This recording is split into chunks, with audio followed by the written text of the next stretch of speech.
Simhachalam part 2 part 1 చూడకపోతే previous వీడియోలో చూడండి. దర్శనం అయితే కంప్లీట్ అయింది. స్వామివారిని చూడగానే మేము పడ్డ 2 గంటల కష్టం 2 నిమిషాల్లో పోయింది. బయటికి రాగానే ఎండ అయితే చాలా ఎక్కువగా ఉంది. భోజనం చేయడానికి అయితే వచ్చేసాం. సింహాచలం బస్ స్టాండ్ పక్కన ఉన్న హోటల్కి అయితే వచ్చాము. ఇక్కడ ఫుడ్ అయితే బాగానే ఉంది, పర్లేదు. ఇక్కడ బెండకాయ ఫ్రై అయితే నా ఫేవరెట్ అయిపోయింది. భోజనం చేసి రుషికొండ బీచ్కి అయితే వెళ్తున్నాము. బీచ్ దగ్గరికి అయితే వస్తాము.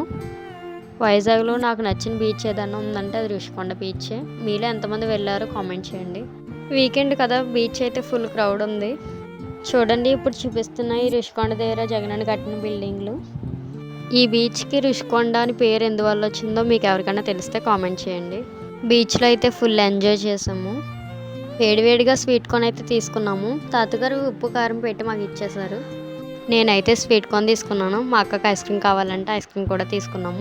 స్వీట్ కార్న్ అయితే చాలా స్వీట్ అండ్ హాట్గా ఉంది. మా అక్కన ఐస్ క్రీమ్ ఎలా ఉందని అడిగిపోయిందని బాగుందంటుంది. ఇక్కడ తూగుడు బళ్ళు అయితే ఉన్నాయి. కొంచెం సరదాగా ఊగాము. నెక్స్ట్ ఎక్కడికి వెళ్ళామో పార్ట్ 3లో కలుద్దాం. Bye bye.